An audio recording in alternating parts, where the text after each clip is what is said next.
और वहीं देखिए राम मंदिर चढ़ावा चोरी मामले में बहुत बड़ा खुलासा हुआ है। चढ़ावा चोरी में गिरफ्तार राम शंकर यादव उर्फ टिन्नू को लेकर बड़ा खुलासा सामने निकल कर आया है। पत्नी के नाम करता था ठेकेदारी। साल 2023 में लोक निर्माण विभाग में पंजीकृत हुई थी। सौंदर्य contraction and suppliers firm company का साल भर का टर्नओवर 47 लाख रुपए है। कई सफेदपोश इसमें मदद भी किया करते थे। ये भी जो जानकारी है वो सामने निकल कर आई है। तो बड़ा खुलासा राम मंदिर चढ़ावा चोरी मामले में लगातार जो जांच है वो तेज होती हुई नजर आ रही है और लगातार नए नए और बड़े खुलासे इस पूरे मामले में हो रहे हैं रोजाना। अब आपको बता दें कि टिन्नू यादव को लेकर एक और बड़ा खुलासा जो है वो सामने निकल कर आया है। बताया जा रहा है कि जो टिन्नू यादव है वो पत्नी के नाम ठेकेदारी करता था। साल 2023 में लोक निर्माण विभाग में पंजीकृत हुई थी जो फर्म, और फर्म का नाम बताया जा रहा है सौंदर्य कॉन्ट्रैक्शन एंड सप्लायर्स फर्म, और कंपनी का साल भर का टर्नओवर 47 लाख रुपए है। कई सफेदपोश इसमें उसकी मदद क्या करते थे, ये भी जो जानकारी है वो सामने निकल कर आई है। तो राजीव ओझा ज्यादा जानकारी के साथ हमारे संवाददाता इसी खबर पर जुड़ चुके हैं। सीधा रुख उनका करेंगे, जानकारी लेंगे। राजीव, ये बहुत बड़ा खुलासा है जो सामने निकल कर आया है टिन्नू यादव को लेकर कि पत्नी के नाम वो ठेकेदारी करता था। फर्म का नाम भी सामने निकल कर आया है। क्या जानकारी इसको लेकर?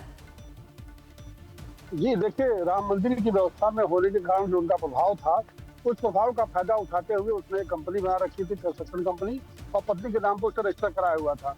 वो कंपनी पीडब्ल्यूडी में ठेकेदारी से शुरू की थी। 2023 से उसकी शुरुआत हुई थी और धीरे धीरे काम उसका आगे बढ़ रहा था। क्योंकि राम मंदिर की व्यवस्था में होने से बड़े कई सारे वीआईपी जिले के अधिकारी लगातार वहां आते थे। वो ट्रस्ट के महंत संपत राय के बेहद करीबी भी था, तो उस वजह से भी उसका संपर्क बन गया था। तो उसने कई तरीके के अपने धंधे फैलाने की कोशिश की। यानी अपने भतीजे मनीष यादव को मंदिर की व्यवस्था में लगा दिया था। गिनती की गणना में जो गिरफ्तार हुआ उसके साथ इस तरह के सीधे सीधे प्रभाव उसका मंदिर में लगातार पड़ रहा था। और एक बड़ी जानकारी और निकल कर आई है कि गोपाल राव जो मंदिर की व्यवस्था जुड़े हुए थे, ट्रस्ट के विशेष आमंत्रित सदस्य थे, उन्हें अयोध्या से वापस लौटा दिया गया है। तो पहले उन्होंने एक बार कहा भी था कि 15 जुलाई तक मुझे व्यवस्था देखने के लिए कहा गया है, और 15 जुलाई के बाद से वो पता चला है कि चुपचाप अयोध्या से बाहर निकल गए हैं। समझौता संघ ने उन्हें किसी और दायित्व में लगा दिया है। अभी इसकी जानकारी नहीं हो पाई है। लेकिन आज जो रिमांड पे सुनवाई होनी है मनीष यादव और टिन्नू यादव के रिमांड पर, वो अगर पुलिस को रिमांड कोर्ट से मिल जाती है तो पूछताछ में कुछ और बड़ी जानकारियां निकल के सामने आ सकती हैं। वैसे पुलिस ने कल जिला जेल अयोध्या में जाकर के दोनों से पूछताछ की थी, क्योंकि अब तक जो जानकारियां मिली हैं, जो तथ्य मिले हैं, जो पूछताछ से जानकारी मिली है, वो सब लेकर के उसके आधार पर पूछताछ जेल में भी की गई है। अब रिमांड अगर मिलती है तो उसे उनकी पुष्टि की जाएगी, यानी कुछ जगहों पर ले आकर के सत्यापन कराने की कोशिश होगी, कुछ और रिकवरी होने की कोशिश होगी। और अभी जो नई जानकारी निकल के सामने आई है जो उसके ठेकेदारी के संबंध में है, तो उसमें भी पूछताछ होगी कि ठेकेदारी करने के लिए उसे किससे किससे लाभ लिया है, कौन कौन लोग उसकी मदद कर रहे थे। इस सारी जानकारी निकल के सामने आ सकती है। बिल्कुल, चलिए ठीक है राजीव जी, आप बने रहिए हमारे साथ, आगे भी इसको लेकर अपडेट आपसे लेते रहेंगे। तो वहीं देखिए दूसरी तरफ राम मंदिर चढ़ावा चोरी मामले में बड़ा एक्शन भी देखने को मिला है। निर्माण कार्य प्रभारी गोपाल राव अयोध्या से हटा दिए गए हैं। राम मंदिर निर्माण कार्य प्रभारी गोपाल राव को अयोध्या से हटा दिया गया है। सूत्रों के अनुसार राष्ट्रीय स्वयंसेवक संघ यानी कि आरएसएस ने उनका कार्यक्षेत्र बदल दिया है। गोपाल राव कल अयोध्या से रवाना हो गए। सूत्रों का कहना है कि साल 2021 में लगभग 2 करोड़ रुपए मूल्य की भूमि 18.5 करोड़ रुपए में खरीदने के विवाद के बाद गोपाल राव को अयोध्या भेजा गया था। इसके बाद वे मंदिर निर्माण से जुड़े कार्यों में सक्रिय रहे। हालांकि गोपाल राव के खिलाफ मौजूदा चढ़ावा चोरी प्रकरण में अब तक किसी भी तो ये बड़ी जानकारी आप तक पहुंचा रहे हैं। बड़ी खबर इस वक्त की आपके टीवी स्क्रीन पर। तो राजीव जी हमारे साथ लगातार जुड़े हुए हैं। राजीव जी का अब रुक कर लेते हैं फटाफट से। राजीव जी, बड़ा एक्शन इसको कहा जा सकता है। निर्माण कार्य प्रभारी गोपाल राव अयोध्या से हटा दिए गए हैं, क्या जानकारी इसको लेकर? जी देखिए, संपत राय और अनिल मिश्रा के साथ साथ गोपाल राव का नाम भी लगातार विवादों में घिरा रहा। ये पूरा चंदा चोरी का प्रकरण जब से सामने आया है, लगातार इन तीनों पदाधिकारी की भूमिका पर सवाल उठ रहे थे। क्योंकि गोपाल राव ट्रस्ट के विशेष आमंत्रित सदस्य थे, कर्नाटक से भेजे गए थे और विश्व परिषद में वहाँ काम कर रहे थे। इन्हें यहाँ भेजा गया था, यानी संपत राय का सहयोग करने के लिए भेजा गया था। और मंदिर की व्यवस्था में इन्हें बड़ी जिम्मेदारी दी गई थी। कोई वीआईपी आता था उसके साथ दर्शन कराते थे उसे, और मंदिर की व्यवस्था में पूरा हस्तक्षेप रहता था इनका। निर्माण कार्यों की निगरानी में भी लगे रहते थे। जब ये विवाद सामने आया तो इनको पर भी सवाल उठे हालांकि अभी तक कहीं से जो एसआईटी की प्रारंभिक रिपोर्ट है या किसी अन्य रिपोर्ट लिक्विडिटी किलिंग का नहीं है, लेकिन लगातार सुपरविजन को लेकर सवाल उठ रहा था कि जब ये लगातार डे टू डे वर्किंग में थे तो इनके स्तर से भी एक बड़ी चूक हुई है। तो सवाल उठ रहा था, इसलिए संघ ने इन्हें भी व्यवस्था से हटाने का निर्णय लिया और इन्हें अयोध्या से बाहर निकाला गया है। किसी और दायित्व में इन्हें लगाया जाएगा, क्या दायित्व दिया गया अभी इसकी जानकारी नहीं मिल पाई है। लेकिन ये कर्नाटक से आए थे और मंदिर की व्यवस्था में काफी धीरे धीरे प्रभावी हो गए थे। एक तरह से देखा जाए तो ट्रस्ट के तीनों जो प्रमुख लोग जुड़े हुए थे, विशेष आमंत्रित सदस्य के रूप में गोपाल राव और बाकी 2 पदाधिकारी ट्रस्टी और महासचिव, तीनों अब व्यवस्था से पूरी तरह अलग हो चुके हैं और इनकी जगह अब जो व्यवस्था 22 जुलाई को बैठक होने वाली ट्रस्ट की, उसमें तय होगा कि आगे किसको जिम्मेदारी दी जाती है। कई तरह के और बदलाव मंदिर की व्यवस्था में किए गए हैं अब तक और 22 जुलाई को एक पूरा इसका रोड मैप सामने आएगा। जी बिल्कुल, यानी कि बहुत सारी अभी भी चीज़ें हैं, क्योंकि हम लगातार बदलाव भी देख रहे हैं तमाम। अब क्योंकि ट्रस्ट की तरफ से कई चीज़ें, क्योंकि इससे पहले जब बैठक हुई थी उस दौरान भी कहा गया था कि कई बदलाव अब करने की कोशिश की जा रही है, तमाम व्यवस्थाओं को सुचारू रूप से फिर से चलाने की कोशिश की जा रही है ताकि फिर से इस तरह की चीज़ें जो हैं वो सामने निकल कर ना आए। यानी कि ये कहा जा सकता है एक तरफ जाँच जारी है, बदलाव हम लगातार देख रहे हैं, एक्शन भी लगातार किए जा रहे हैं, यानी कि आने वाले समय में व्यवस्थाओं में भी और भी ज़्यादा हम बदलाव देखेंगे।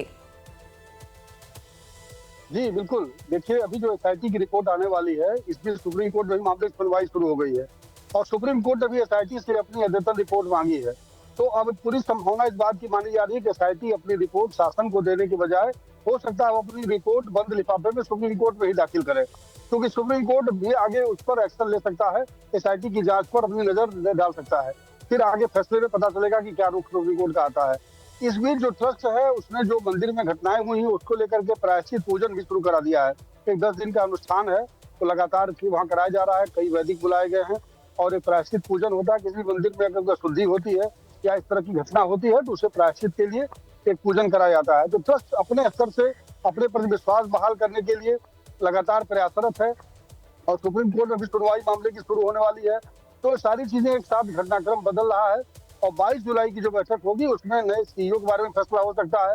तो जो 22 जुलाई की डेट है वो काफी महत्वपूर्ण इस दृष्टिकोण से होने वाली है कि जो बदलाव हो रहे हैं, जो इस बीच भी किए गए हैं, जो तात्कालिक जरूरत के हिसाब से थे, जैसे गणना प्रभारी की तैनाती कर दी गई क्योंकि वो जरूरत थी।